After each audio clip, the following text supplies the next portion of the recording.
bon matin tout le monde, ici Mélissa, bienvenue à ce jour 19 du calendrier d'avant pour Migraine Québec.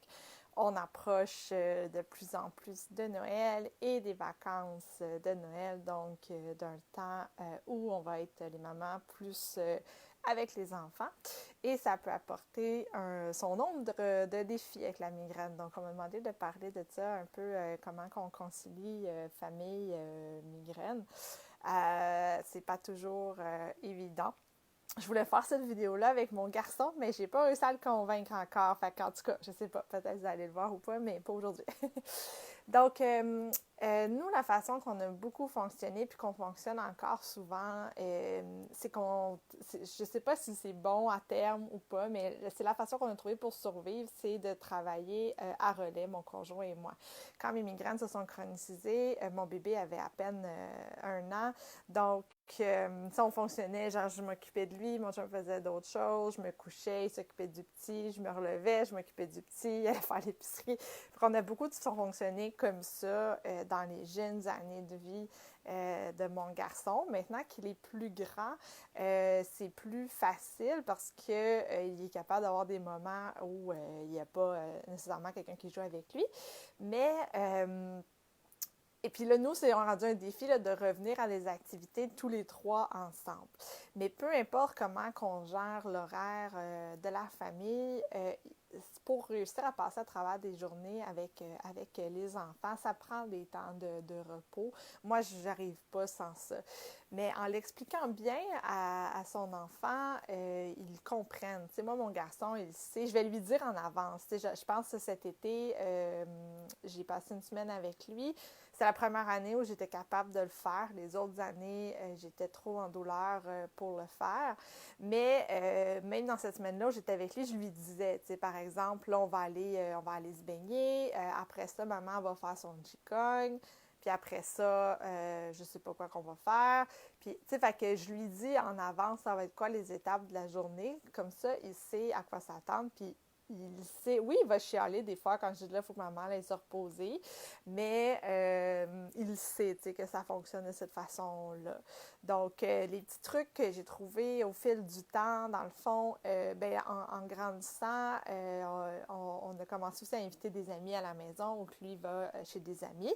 Dans les deux cas, c'est aidant parce ils s'amusent ensemble. Et même quand il y a des amis à la maison, moi, ça va arriver, j'aille me coucher pour me reposer. Puis là, mon chum, il gère l'endroit où est-ce qu'il joue pour pas qu'il fasse trop de bruit. Donc, c'est ça. Soit aller chez des amis, inviter des amis, prendre des périodes de repos. Donc, moi, c'est le temps où mon fils a le droit de jouer à la tablette ou il a le droit d'écouter la télé. Donc, oui, là, il y a tout un discours culpabilisant là, sur la démoniaque tablette. Mais moi, je trouve que comme maman migraineuse chronique, ça me sauve la vie des fois. Là, t'sais. Fait que je le sais que si sur sa tablette, lui est concentré là-dessus puis qu'il va me laisser dormir pendant 1 heure de temps. T'sais. Fait que voilà. Puis si après ça, je suis trop en migraine pour poursuivre mes activités, ben souvent, je vais lui proposer qu'on écoute un film ou qu'on fasse quelque chose comme ça ensemble. C'est un petit peu les trucs que j'ai trouvés au fil des années, de trouver des activités plus tranquilles. Puis là, maintenant qu'il est plus grand, ce que je fais réaliser à mon conjoint, parce que ce qui a beaucoup manqué à mon conjoint dans les dernières années, c'est du temps pour lui, parce qu'il a fallu qu'il prenne la charge additionnelle quand que j'étais pas en mesure de l'aider. Et ce que je lui fais réaliser, c'est de prendre du temps pour lui. Le mieux, c'est le matin, parce que le matin, mon fils, il joue tout seul. C'est pas, tu sais, c'est après, au bout d'1 heure et demie, 2 heures, qu'il commence à s'ennuyer, puis qu'il dit « Maman, papa... » C'est de profiter des fenêtres où nos enfants sont occupés pour prendre du temps pour soi, pour prendre du temps pour se reposer, pour prendre du temps pour ses loisirs. Et c'est quelque chose que moi, j'ai appris sur le tard, à prendre du temps pour moi puis pour mes loisirs. Puis maintenant, je le vois complètement différemment. Avant, ça me culpabilisait. Puis maintenant, je me dis, je montre à mon fils, dans le fond, un exemple de c'est quoi prendre soin de soi. Puis que les adultes aussi ont le droit d'avoir leur temps de jeu, puis leur temps tout seul dans leur bulle. Et je trouve que c'est un beau modèle à lui montrer, en fait, pour que lui, il puisse prendre soin de lui quand il va être grand.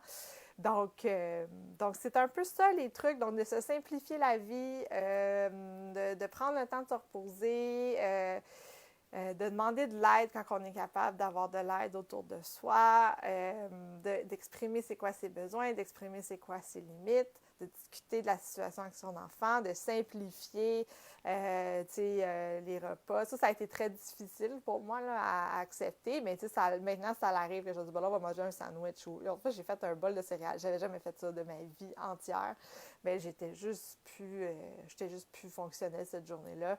Puis, bon, là, mon gars, il a trouvé ça bien drôle. Là. Fait que, c'est de se donner de la corde, dans le fond, de se donner du lousse pour avoir plus d'espace. Moi, des fois, là, le vendredi, là, c'est comme, les lunchs, là, le lunch du vendredi, là, je sais pas. Quand je travaillais, je m'en faisais pas de lunch. J'étais comme contre ma religion le vendredi, pas de lunch. Puis là, mon fils, lui, il faut qu'il mange quand même. Fait que souvent, c'est les vendredis, j'appelle ça les vendredis, pas de légumes. C'est comme avoir 2 collations de fruits ou de yogourt. Puis, lui, il est comme, yeah!